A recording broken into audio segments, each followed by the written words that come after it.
El siguiente programa cuenta con el patrocinio de Ansel Útil.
Hay un viejo axioma en el mundo teatral que dice que no trabajes nunca con niños y con perros porque siempre atraen la atención más que el actor que está en el escenario.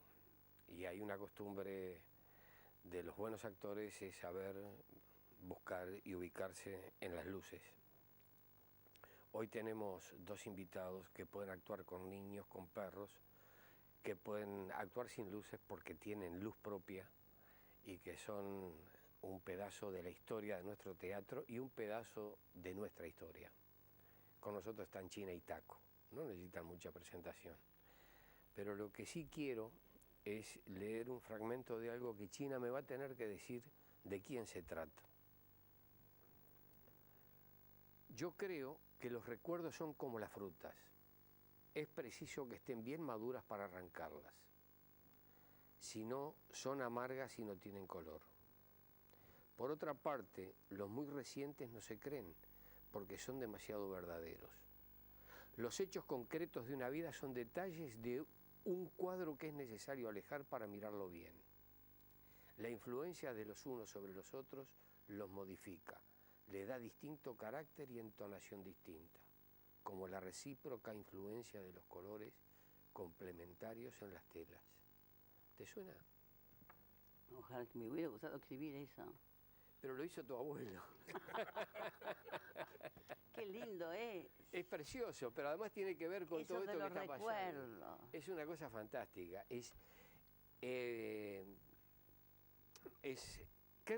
¿Qué recuerdos tenés del viejo Zorrilla? Mira, bastante. Yo tenía casi 10 años cuando murió. Es mucho. Nosotros íbamos a almorzar siempre a la quinta ahí a Punta Carreta. Y para mí era un abuelo simpático y entusiasta y gracioso, con un gran sentido del humor. Que a veces me dijo una cosa que escandalizó a mis tías. Le dijo, tú vas a darme el gusto que no me dieron todos mis hijos. Qué sé yo, 14 hijos tuvo, creo. Y te vas a dedicar al teatro. Me acuerdo que decía, pero papá, no le digas esas cosas a esta chica. Pero yo me sentí siempre como apoyada por aquel viejo que estaba siempre con su mate y con su gorrito en Punta Carretas, y que una vez se murió y lo enterraron, y yo vi seguir a llorar a papá y además vi un entierro por primera vez, y yo pensaba que así se enterraba la gente en el Uruguay. Y un día le dije, mamá, no se muere más nadie en el Uruguay, siempre que voy por la Plaza Independencia no hay nadie. Creía que ese era un entierro. La cureña, las banderas, esa trompeta que suena. Y poco a poco, por esa cosa, fui dándome cuenta de que mi abuelo era alguien. Sabés que el viejo Zorrilla, cuando fue embajador en España, fue muy criticado por la Asociación Rural porque en vez de colocar charque, distribuía el tabaré, ¿no? Eso no sabía. Yo tengo un chiste mejor que ese, mira. ¿Sabés qué chiste te hago? Pero este no es chiste, es verdad. No, ya sé, ya sé. La Asociación Rural mantiene los rasgos más típicos. Desde que yo me enteré que los chicos de hoy en día no estudian más tabaré, porque está sacado de la enseñanza y ni rodó, toda la juventud cree que mi abuelo se hizo famoso porque escribió La vida de Tabaré Vázquez. Y claro, no conocieron otro nunca. No te olvides de Hackenbrook. Taco, no, hay una cosa interesante. Vos naciste cuando tu padre terminaba el Monumento del Gaucho. Sí. Porque además son esos detalles que la gente no lo tiene presente. Lo es hizo decir, en París. Era el esplendor de la plata uruguaya, cuando la plata uruguaya era más fuerte que el dólar. Comprabas un dólar en aquella época con 60 centésimos, una cosa así. Y papá le encarga el Monumento al Gaucho, se lo encarga un particular, no, el gobierno nunca le encargó ningún monumento a papá. Y papá le dice como, me gustaría hacerlo en Pocitos, o me gustaría hacerlo en Punta Carretas, en París. Y dijo, bueno, hágalo en París. Y allí marchamos todos, allí nació Inés, mi hermana. Y ahí aprendí el francés para toda la vida. Y papá estaba haciendo ese monumento, era muy amigo de Antoine Bourdelle.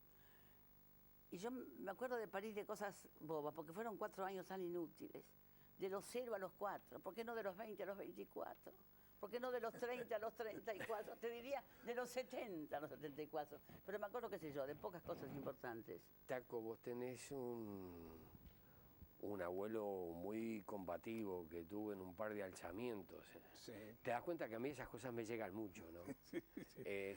Y 3 minutos, perdón, interrumpo. El mío también, mi abuelo. Con el abuelo está con la barca aquella famosa. en la barca Pucho. Y estaba Julio Herrera Iobes también, Julio ¿no? Herrera Y un hijo Iobes, de sí, sí. Venancio Flores. Sí, 1 o 2 hijos. O los 2 hijos de Venancio los dos Flores. hijos de Venancio Flores. Bueno, todo no se puede pedir. Bueno, Aureliano Rodríguez Larreta se opone a la política de los partidos tradicionales, arrestado a raíz de la revuelta del 75, es deportado en la barca Puch junto a varios de sus amigos del club universitario. Una vez liberado con todos los pasajeros en Charleston, Estados Unidos, viaja a Buenos Aires. Dicho sea de paso, como hacía mucho calor cuando salieron del puerto, el capitán les permitió bajar a la isla de Gorriti, donde se pegaron un baño en la playa, sí.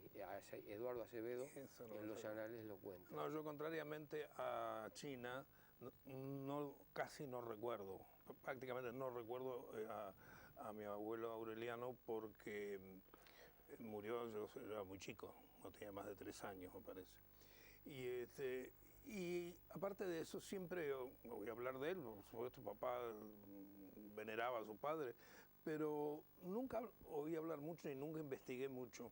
Y ha sido ahora, con motivo de que me puse a escribir unas memorias que van a salir muy pronto, unas memorias infantiles, claro. Los años de la infancia. Que no tengo más, es decir, me estoy obligado a hablar de mis familias, de mis 2 familias. El libro está muy marcado por mi otra familia, por mi familia materna, porque yo vivía en la casa de mi abuelo materno. Era una familia además muy particular, como lo advertirán todos los que lean el libro, que marcó mucho mi infancia. En cambio, la familia de mi padre era un poquito lateral durante esos años. Después adquirió toda la importancia que pudo adquirir, además a través de la personalidad de mi propio padre. Pero tuve que averiguar cosas sobre Aureliano, porque además, esto yo creo que es una característica, no sé si es una característica de la familia de China, en la que siempre se ha cultivado la memoria. Pero yo diría que en mis familias, en las 2 familias, lo que se cultivaba era el olvido, que creo que es una característica uruguaya. Yo creo que el olvido no existe, que todo es memoria, que en algún momento resurge. Si no, fíjate, Taco, y es una pregunta que quería hacerte, ¿qué edad tenías vos cuando te enteraste que tu bisabuelo fue el que construyó el Teatro Solís? Bueno, ese es Yo me enteré recién.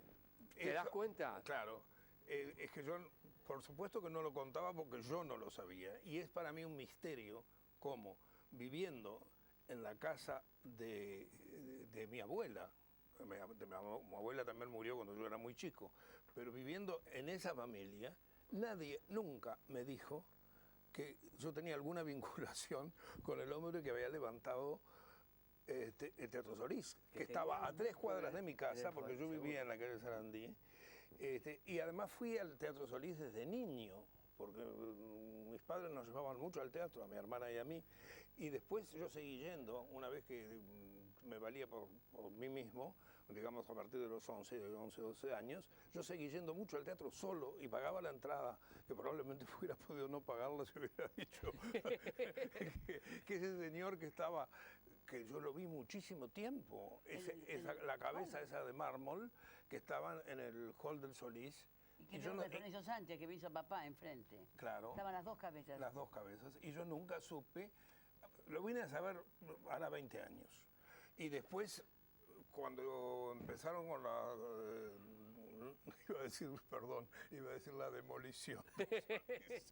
Cuando empezaron con la restauración del Solís, hablé mucho con los arquitectos. Y fueron los arquitectos, Pascual y Farina, los que me hablaron todo el tiempo de mi abuelo, como el hombre absolutamente clave de la erección del Solís y de la terminación del Solís, porque fue una tarea de ¿Abuelo años. o bisabuelo? Bisabuelo. Bisabuelo. Bisabuelo. ¿Nunca entraste ahí y dijiste, a ver qué están haciendo con la casa de mi bisabuelo? No, nunca. Y ahora debería, ¿eh? Debería. Debería, tal vez debería. Te digo que esta mesa es un pedazo de historia ¿Vos sos nacional. optimista y eso. con respecto al Solís? Si soy optimista, Con respecto a tiempo, para nosotros que somos no. mayorcitos. No tengo derecho a ser optimista con respecto a Solís, dado que tenemos la prueba de lo que ha pasado con el Sodre, ¿no? Entonces soy, no digo pesimista, pero muy temeroso. Cauteloso. Muy cauteloso, muy cauteloso. Pero parecería que, porque el problema es el destino, no solamente es el tiempo que lleve la obra, sino el destino que se le va a dar al Solís. Entonces ahí está en juego algo que tiene que ver mucho con nosotros, que es el teatro, ¿no? Es decir, si el Solís va a seguir siendo el territorio de la Comedia Nacional o va a ser destinado a otros... a conciertos. a la ópera. Bueno, entonces Qué dolor. todo eso hace que el problema nos importe mucho, ¿no? Que un día podamos entrar ahí y Lo que sentarnos. pasa es que era un lujo quizás desproporcionado. Ese inmenso teatro, en el cual había de cuando en cuando un concierto, una temporada de ópera, y después todo ese elenco estable. En otros países del mundo, no es de esa magnitud, no siempre. El Solís era una fiesta, además el Uruguay está lleno de teatros Permanente. a imagen y semejanza cuando se traían las divas de Europa, cuando el dólar Estaba lleno. valía 60 centésimos uruguayos. Mauricio, estaba el cine. No haber cambiado en esa época. Cada vez hay menos teatro.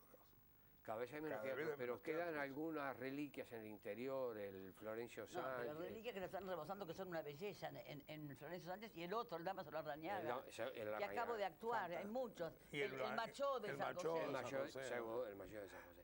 Vos tuviste, a ti te entregaron una medalla cuando terminaron los cursos y tuviste que restituirla porque en una panoplia de oficios tuviste que elegir alguno y elegiste mal. Tú eras alumna del Sacré-Cœur. Sacré-Cœur, sí, Ahí te enteraste de una serie de historias sí. que eran mal vistas. Criminales, ladrones. ¿Cómo es esa historia? Ese es el libro que yo leí que me amargó la vida. ¿Querés decir eso? Eso, y que ahí, a partir de ahí hiciste una elección. Nadie se imagina lo que yo sufrí las noches en vela, la desesperación cuando leí un libro, que era lo que leíamos las chicas que íbamos al colegio de Sagrado Corazón, clamamos francés. Era la lectura de las chicas. Y había un libro en el cual decía exactamente esta frase. En cuanto a los hijos de fulana de tal, que era malísima, terminaron, como era de esperarse, hijos de semejante mujer. El mayor cometió un crimen horrible y murió decapitado en la guillotina. El otro varón cometió, no sé qué hizo, que robó un contrabando, lo balearon en la frontera. La hija, mujer mayor, se dedicó a la prostitución y la menor se dedicó al teatro. Todo igual, al mismo nivel. Y cuando Y yo elegiste, decía, pero Dios mío, es claro, si son todos malos, ¿con cuál me quedo? Me dediqué al teatro. Pero Seguro. oíme, te juro por Dios, que las noches en vela que yo he pasado a lo largo de mis 80 años, pensando en que se ha muerto una persona que yo quería, o que había una guerra, que pasaba algo, no igualan la angustia de mi niñez releyendo esa estrofa. pero además tuviste otra actividad, que en el próximo bloque, todavía queda unos instantes, yo quiero que nos cuentes cómo fue tu pasaje por el Folies Bergère. No, nada de risa, eso... la gente se ríe, pero la gente no sabe. Es la historia secreta. Forma parte de la... Bueno, escribí Querido Qué Diario. misterio, ¿eh? Querido Diario. ¿Qué misterio? ¿Cómo llegaste ahí? Bueno, eso lo vas a contar en el bloque que viene. Taco, y en la temporada que hicimos en Madrid, que Taco nos dio un mes libres a todos, nos esperamos acá, todos nos juntamos para tomar el avión dentro de un mes. Y yo había ido a hablar de un milagro que había, y el dato me lo había dado una prima de Pepe Struch, que era una diputada socialista muy inteligente, que me dijo, mira, se le aparece la Virgen a unas niñas en no sé en qué ciudad. Me llamó la atención que ella me lo dijera, no tenía aspecto de darte un dato de una Virgen que se aparecía en la montaña, y yo fui por esa curiosidad que he tenido toda la vida de meterme en los lugares más extraños, y fui a dar a ese pueblito en la montaña, en un hispano-suiz del año 30, manejado por un españolito que se llamaba Fidel, mira, pero no faltaba nada en mis cuentos. Y hubo un milagro. Y en la montaña. Y en la montaña, allí en la montaña. Hubo un milagro que no quiero contar acá porque es muy delicado. No quiere, pero hubo un milagro. Y yo fui la protagonista de ese milagro, lo cual me hizo entrar en verdadero pánico, pero realmente pánico. Un médico me tranquilizó, me dijo, no sé qué, estas cosas pasan, usted transmite el pensamiento, esa chica, bueno, es largo de contar. Pero el hecho es que pasan 40 años, hace 50, y hace poco, en una provincia de Santa Fe, en un lugar donde la gente va a adelgazar y lo que sé, como digo yo, con relativo éxito, me dice que me quiere conocer un cura católico que hay cerca, y me pregunta cómo fue aquel episodio del crucifijo. Y yo le dije, ¿qué crucifijo, padre? Lo que le pasó a usted hace 45 años en aquel pueblo español. ¿Y usted cómo sabe? Porque tengo los libros que lo cuentan. Los quiero ver, digo yo. Y mira lo que decía. El último milagro de la Virgen ocurrió, contaba todo. La protagonista del episodio fue Concepción Zorrilla de San Martín, famosa bailarina del Folies Bergère. Ven como... acá se revelan las cosas. Yo te iba... no hay tiempo para este bloque, lo tengo que cerrar. Quería preguntarte el impacto que te produjo cuando fuiste al homenaje de China en el Parlamento y te encontraste con la foto del Toba. Sí, Tu cuñado. fue muy grande porque miraba una serie de retratos de señores ignotos para mí, no sé quiénes eran, probablemente presidentes de la Cámara, no sé, y me encontré de pronto con el retrato del Toba. Fue realmente un shock. ¿Sabrán todo quién es el Toba? Por supuesto, Selmar y el Toba ya figuran en los calendarios. Lo que de pronto conviene puntualizar que sos hermano de Matilde, cuñado del Toba y tío de sus hijos. No, y de alguna manera yo lo sentía a Toba, y esto no viene para nada, no tiene nada que ver con su fin. Cuando vivía, yo lo sentía a Toba como un hermano, absolutamente. Él era, digamos, el que me visitaba en Madrid en esos años primeros del exilio, antes de que fueran mis hermanos, dos de ellos, a vivir a Madrid. Toba aparecía siempre, viajaba mucho en ese momento por razones que conocemos, ¿no? Y yo tenía la sensación absoluta de una cosa muy fraternal, sentía por Toba. Creo que era su calidad humana, ¿no? Que respiraba esa cordialidad, esa sinceridad, esa gran calidad personal que tenía, ¿no? Bueno, tenemos que cerrar este bloque. China trajo a pelo la historia de los milagros. Yo quiero decir acá que el milagro son ellos, que ya como buenos actores ya no saben qué hacer para llamar la atención, que así como se conmemora las 100 funciones de una obra o los 20 años de la edición de un libro, ellos andan diciendo, China que cumplió 80, ¿quién se lo cree? Y Taco que seguramente va a anunciar que en los próximos meses va a andar por las mismas, pero esa no se la llevamos.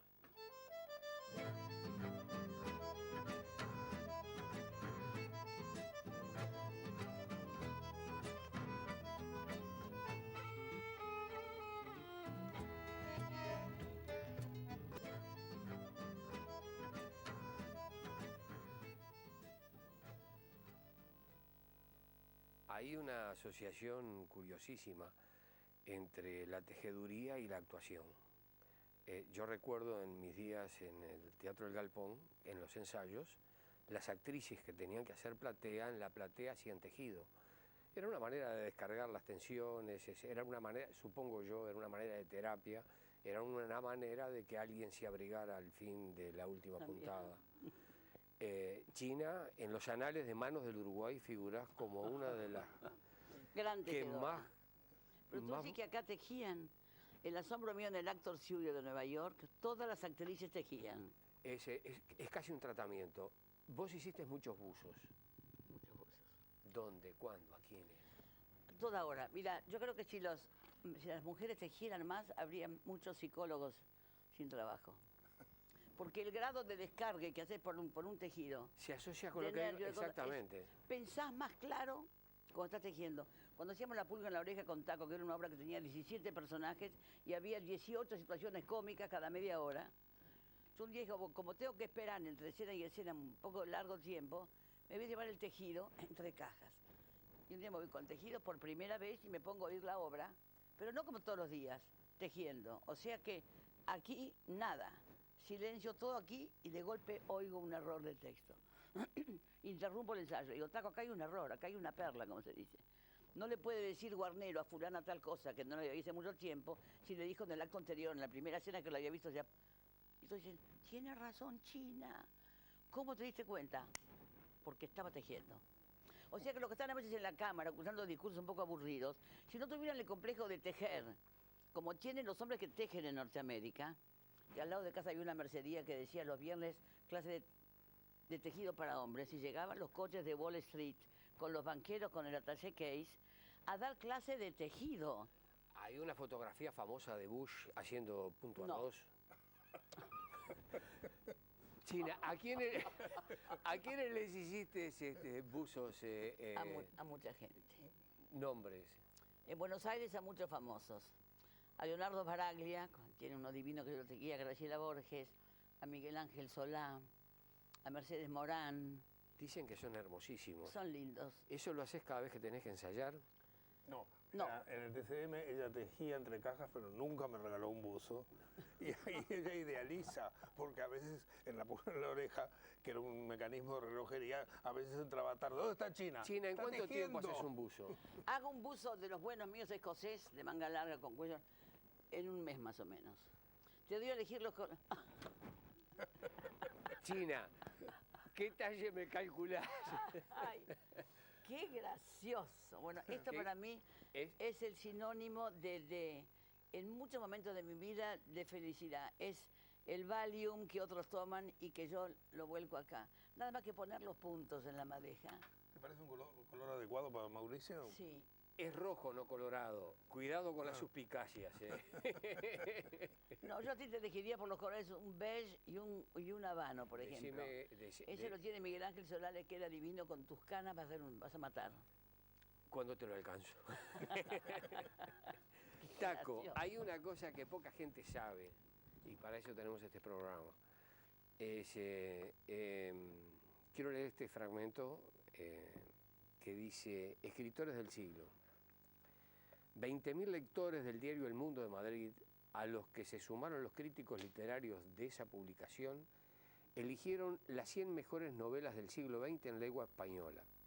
Uruguay mereció 3 nominaciones, El astillero de Onetti, La tregua de Mario Benedetti y Volaverunt de Antonio Larreta. ¿En cuánto la escribiste?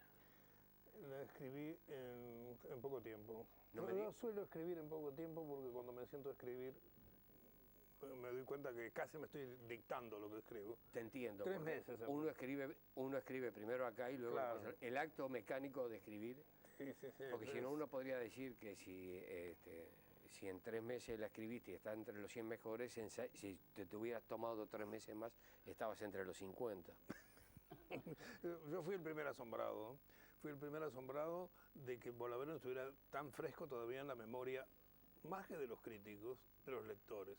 Me importan mucho más los 20.000 lectores que los pocos críticos que puedan haber opinado.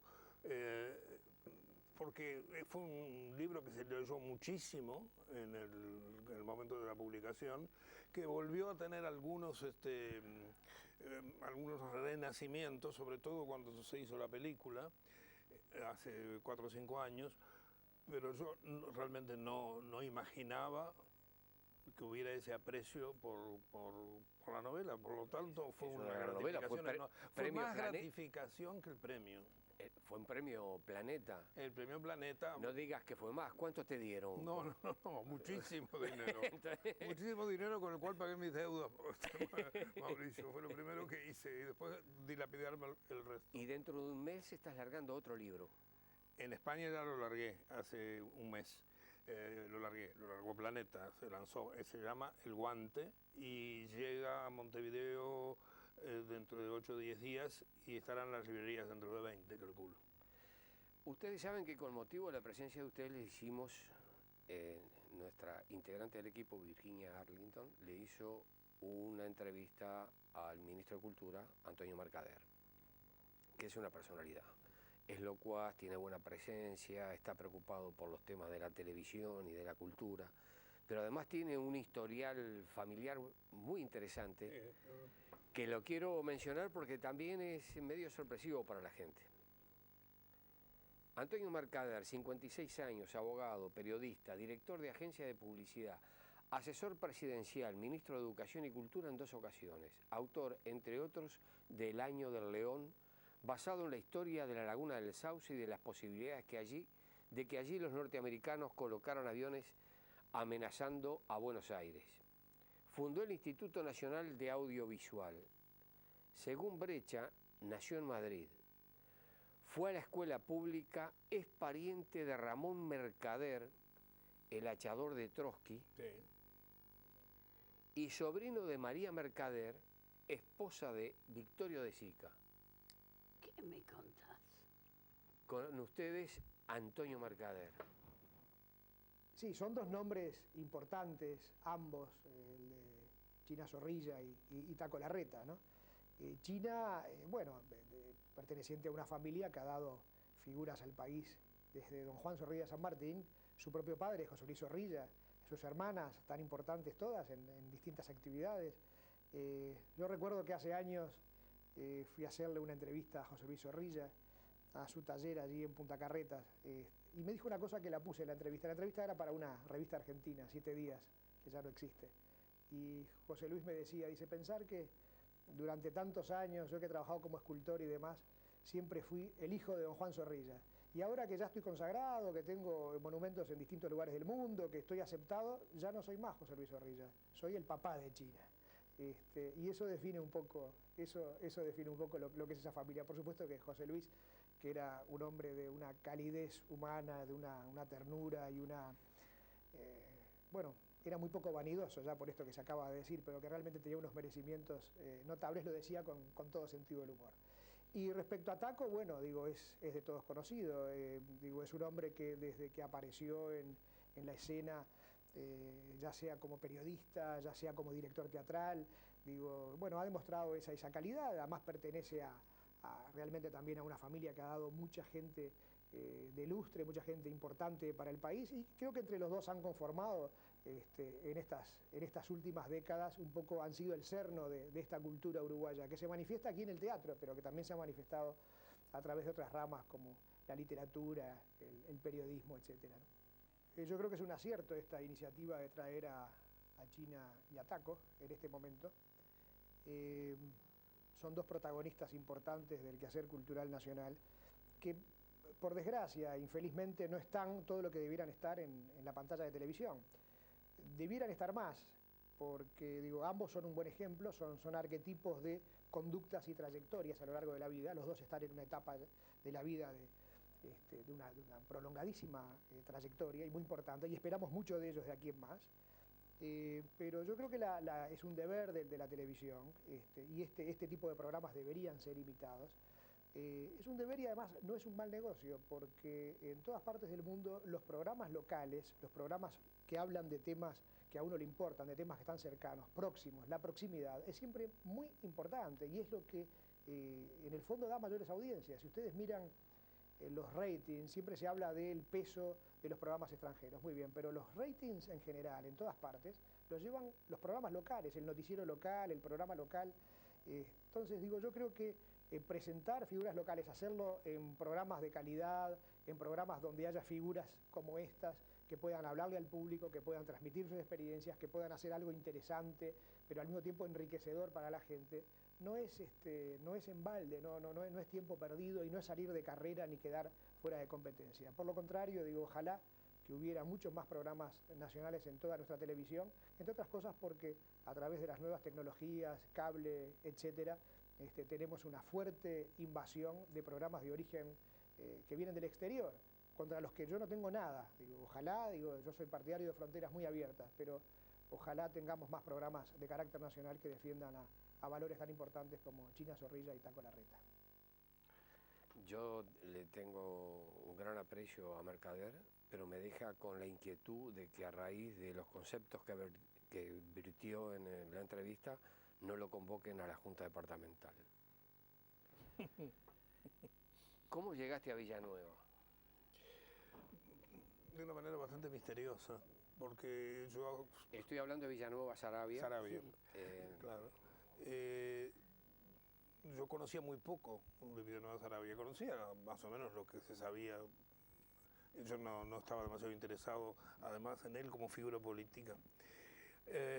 Y llegué a través de la televisión, a través de algo de esto que dice Mercader, que los programas, digamos, que tienen mayor impacto sobre el público son los que tienen que ver con nuestra realidad. A los 2 días de la muerte de Villanueva, Never Araujo hizo un panel en el cual había amigos de Villanueva, enemigos de Villanueva, policías, el experto balístico, la médica forense, me parece que un sacerdote que creo que era Monseñor Cotuño, o que fue después Monseñor Cotuño, y un psicoanalista. Y empezó aquel programa sobre ese personaje que yo conocía poco y que había muerto de esa manera tan trágica y tan misteriosa. Y fue una especie de intuición. Yo dije, ahí hay un tema. Es cierto, yo quería escribir algo sobre el Uruguay. Lo único que había publicado yo hasta ese momento era Volá Verum, que yo creo que tenía mucho que ver con mi propia experiencia. Por algo elegí el exilio de Goya en Burdeos. Pero te recuerdo que mucho antes hiciste Juan Palmieri, una obra de teatro sí, premiada en Casa de las Américas y que cuenta la peripecia de un muchacho tupa. De un tupa. Y la peripecia de un tupa y la resonancia en su madre, una mujer de clase media, que primero se horroriza y hace un largo camino hasta llegar a comprender a ese hijo que acaba de morir. Alejandra Boero, ¿no? Ese papel. Alejandra Boero en Buenos Aires. Un reparto espectacular en Buenos Aires. Tony Vilas, lo dirigió Vidarte, ¿te acordás? Sí, después todos fueron estrellas. Sí, en aquel momento... Leonor Manso, claro. ¿Cómo se permitieron impedir que siguieras actuando? ¿Cómo fue ese incidente? Había muerto papá hacía poco y yo pensé en hacer en el Galpón un espectáculo de monólogos que yo hacía hola, hola, 1, 2, 3. Y me fui al Galpón, sabés que yo he sido muy amiga, como yo lo llamo la mensajería, porque las obras con mensajes. Eran con mensajes. Eso era en otros tiempos. En otro tiempo, bueno. Y entonces bajo y había 2 soldados arrancando las fotos mías. Y yo como diciendo que me sentí Norma Shearer en una película de la Metro Goldwyn que iba a... ¿Vos estabas esperando que te dijera, me la firma? Conrad Bates, sí, bueno. Y gente en boletería, y le digo a Yamandú, que eran esos personajes divinos. Yamandú Solari. Yamandú Solari, como tranquilizándome. Digo, ¿pero qué es esto, Yamandú? ¿Qué es esa gente en la boletería? ¿Y qué es esto? Bueno, están pidiendo devolver las entradas y estos te vienen a buscar. Y se me acercó un oficial, me acuerdo, que me dijo, China, yo soy admirador suyo, la conozco siempre, pero mire qué tarea tengo. La tengo que llevar a la jefatura. Y ahí fui a la jefatura y me hicieron firmar un papel que decía, por la presente me notifico que no puedo actuar más en territorio nacional. Y yo me desmayé y me rompí los anteojos, me acuerdo. Y hace poco, en el buque bus, me dice un tipo, yo estaba en la jefatura cuando usted se desmayó. Si quiere algún testigo, acá está mi tarjeta. Y entonces mira lo que pasó, es que me encerraron en un cuarto y yo puse, cuando firmé los papeles, firmé como firmo siempre, China Zorrilla Paz. entonces viene uno, ¿por qué puso paz en las cosas? ¿Por qué firmó paz? Es la costumbre, y entonces trajeron una revista argentina que decía China Zorrilla, pacifista, maniática, pone paz después de su firma. Entonces me soltaron de la jefatura y hubo que llegar a casa a decirle a mamá algo como si a las madres hubiera que darle malas noticias de los hijos. Yo entré y me dijo, mamá, te prohibieron. Bueno, tenemos que cerrar este bloque. Lo quiero hacer con un email que nos llegó, pero que es a propósito de uno de los espectáculos que más nítidamente recuerdo y que fue Los Gigantes de la Montaña, Pirandello. Es la última obra que escribió Pirandello, se hizo en el Solís, la dirección fue de Taco, pero además tenía una hazaña en el acto que faltaba, donde Pirandello, si mal no recuerdo, Taco, vos me vas a corregir, en su lecho de moribundo, le dictó a su hijo algunas ideas sobre ese acto. Exacto. Sobre esa base vos compusiste un cuarto acto, creo que era. Sí, pero un final sin escribirlo. Sin escribirlo, sí, ¿no? Sin texto. Lo reconstruí sin texto. Que fue una cosa impresionante, maravillosa. Fue uno de los primeros trabajos juntos, y yo creo que uno de los que recordamos los dos con más cariño. 1957, ¿eh? Y mirá cómo lo... Habría nacido Mercader, que es tan joven, tan escandalosamente joven. Y mirá cómo lo recuerda Jaime Yavitz. Nunca me voy a olvidar del final de Los Gigantes de la Montaña de Pirandello. Yo hacía un bolo porque recién empezaba. Al final China iba vestido con una larga toga celeste y moría apedreada por la gente. Todos los actores íbamos a verla. Era la mujer más bella de la historia de la humanidad. Cuando caía, la levantaban Eduardo Proust y acompañaba a Candó. Es la escena más hermosa que he visto en un escenario, y China se mantiene tal cual.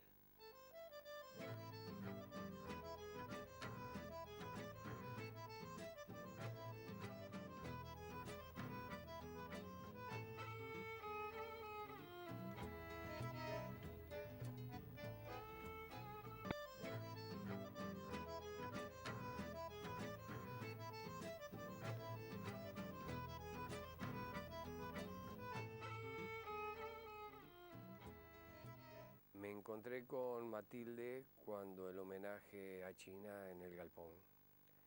Entonces nos saludamos y le anuncié este programa y le pedí que de pronto me contara algo sobre la infancia de Taco, y reaccionó jamás. Es mucho mayor que yo.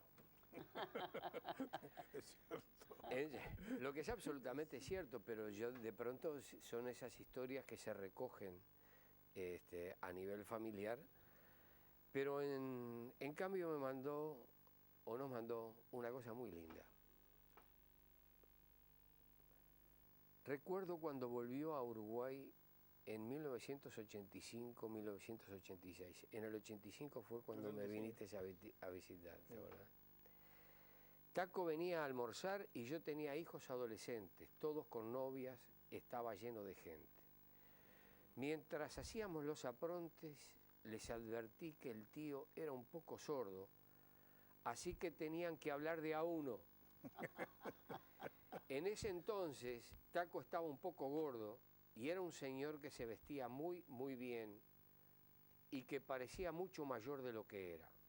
Pero en poco tiempo, mi hermano se convirtió en un señor flaco que se puso un vaquero, comía fainá en el bar de la esquina y se subía a la moto del sobrino. Rejuveneció.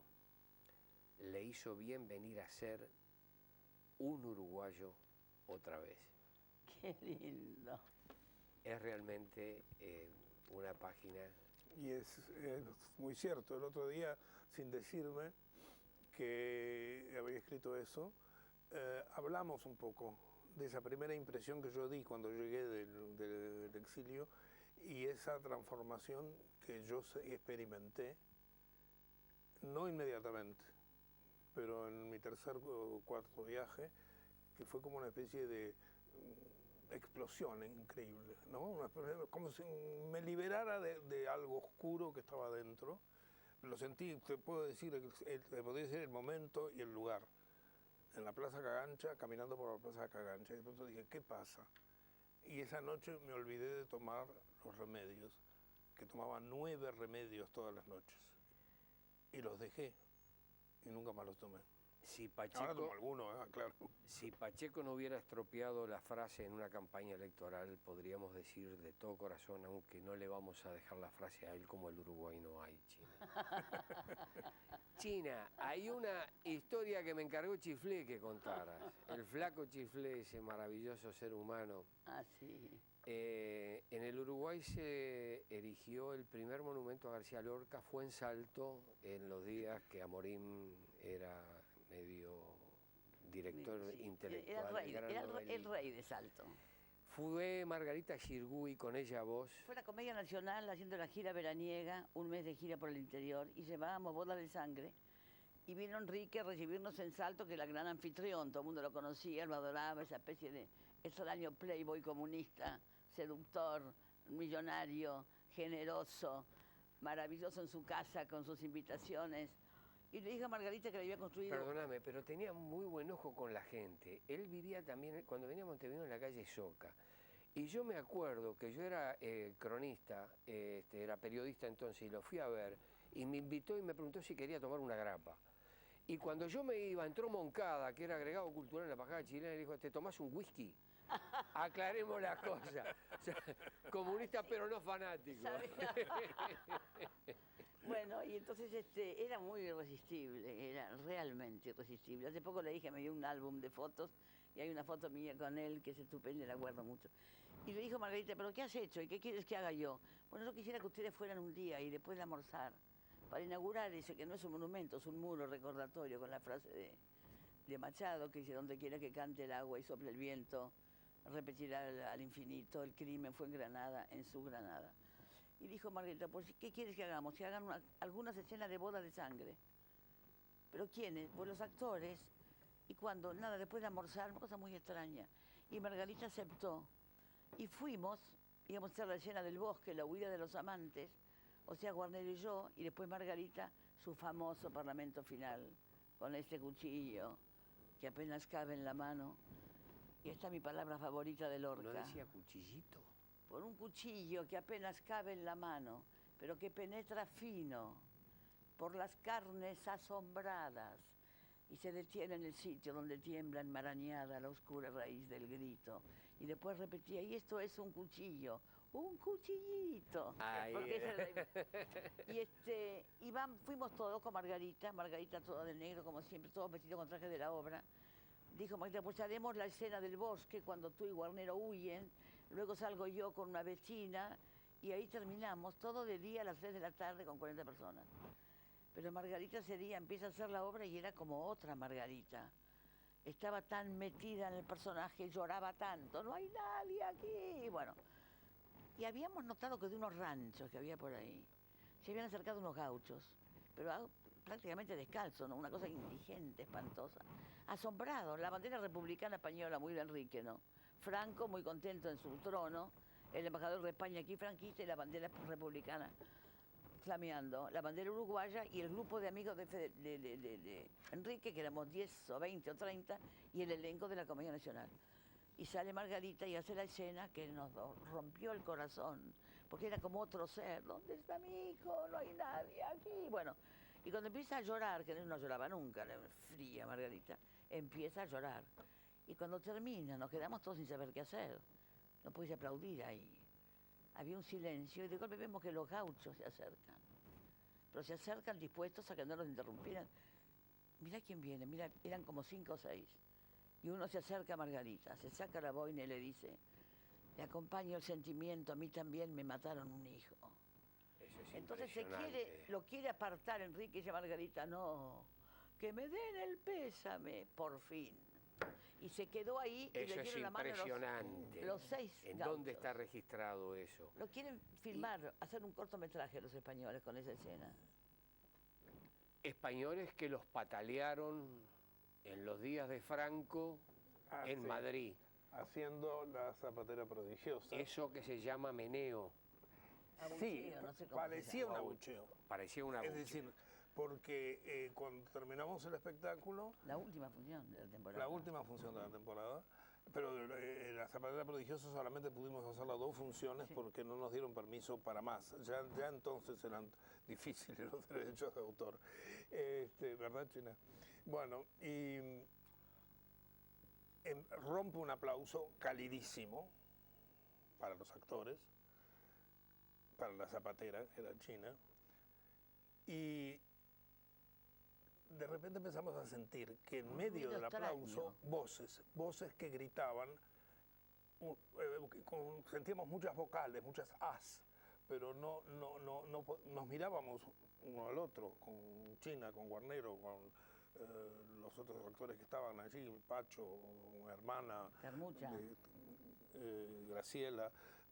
Y no, ¿qué dicen? ¿Qué dicen? Y el público seguía gritando y seguía aplaudiendo. Aplaudiendo y meneando. Era como el Era muy infierno. raro, porque parecía un abucheo, un meneo.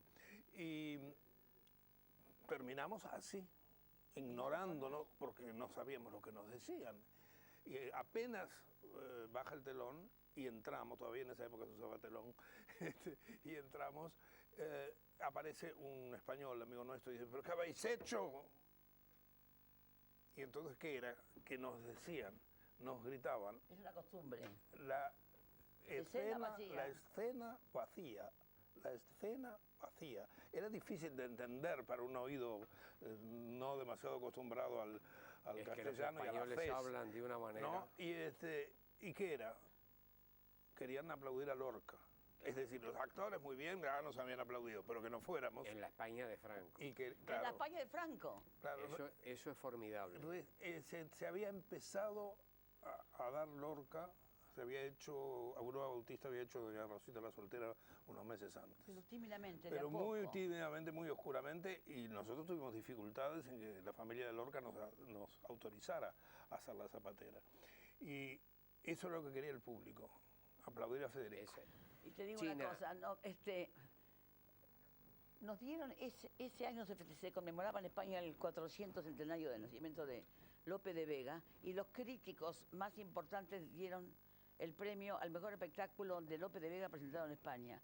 Y lo ganamos nosotros, yo digo, con orgullo, nosotros trabajábamos muy poco. Se ganó el TCM de Montevideo, no sé si se supo eso acá. Y Taco fuiste el mejor actor. No se norteano, supo ¿cómo fue? demasiado, pues yo soy muy... Taco, el mejor actor de Lorca, esas cosas que los uruguayos no contamos, ¿viste? Pero esta es la oportunidad. Te llegó un email que dice, estando en Nueva York, cuentan algo de ti. Estando en Nueva York, en la casa de un familiar, Se supo. le avisan que va a llegar gente de España y que alguien tiene que estar para recibirlos. Resulta que los dueños de casa no llegan y China está sola. Es verdad. Suena el timbre y cuando abre se encuentra con un muchacho flaco, que una vez Con un le dije, muchacho che, qué buen flaco. letrista que tenés, y cantaba Machado. Con un muchacho flaco, con una especie de cofia Y así que te empieza a cantar.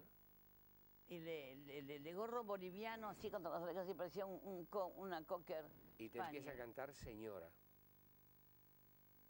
Imagínate la sorpresa. Imagínate. ¿Quién te mandó esto? Yo qué sé. Imagínate el asombro mío. En Nueva York con la Te nieve lo que tengo caía. que decir porque te va a emocionar, la hija de Guma. No. ¿En serio? Luli Estrázula Zorrilla, Qué buena idea. la hija... Bueno, eso yo no lo cuento en el espectáculo, debería contarlo porque fue muy emocionante. Me Nos apareció anuncian... Juan Manuel Serrat. Te da, digamos, Pero ¿era ya Juan Manuel Serrat? Era que yo lo acababa de oír cantar, me acuerdo que fui con Omar Grasso, pobre, al Solís, que apareció aquella especie de juglar medieval dibujado por alguien, y nos quedamos todos que no podíamos creer lo que era eso.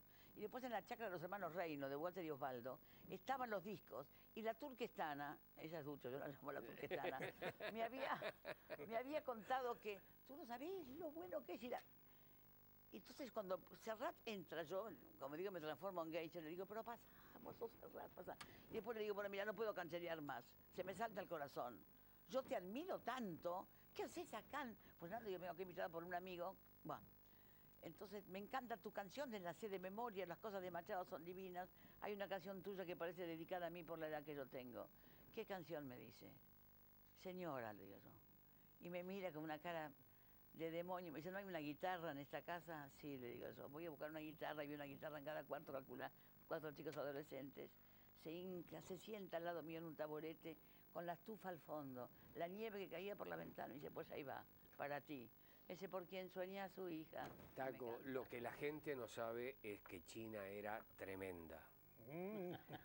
Algunos Tenés lo que saben. cerrar este espectáculo, porque esto es un espectáculo, el programa de hoy, con aquel monólogo breve De mi optimismo. Ah, Bueno, siempre digo que soy optimista porque el optimismo no se puede disimular, vos viste.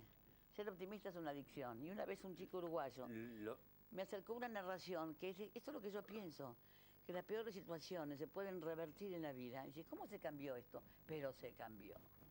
Y el monólogo es terrible, es feroz, y como si fuera poco, les pido que vayan visualizando lo que yo voy diciendo. Lo escribió un uruguayo, que se llama Alejandro Blut, cuando era muy chico. Lo colgaron de los pies, estaba cubierto de sangre, tenía frío, lo golpearon. Un dolor lacerante le atravesó el pecho, lo golpearon, se ahogaba. Entonces casi enseguida lloró y aulló su miedo. No entendió, no sabía de palabras, cuando alguien dijo, es un varón, señora. Tenemos que cerrar esto y lo Que nos único nazcan que me muchos sale, varones, que nos nazcan muchos lo varones. único que me sale es decir, Dios, que nunca falte.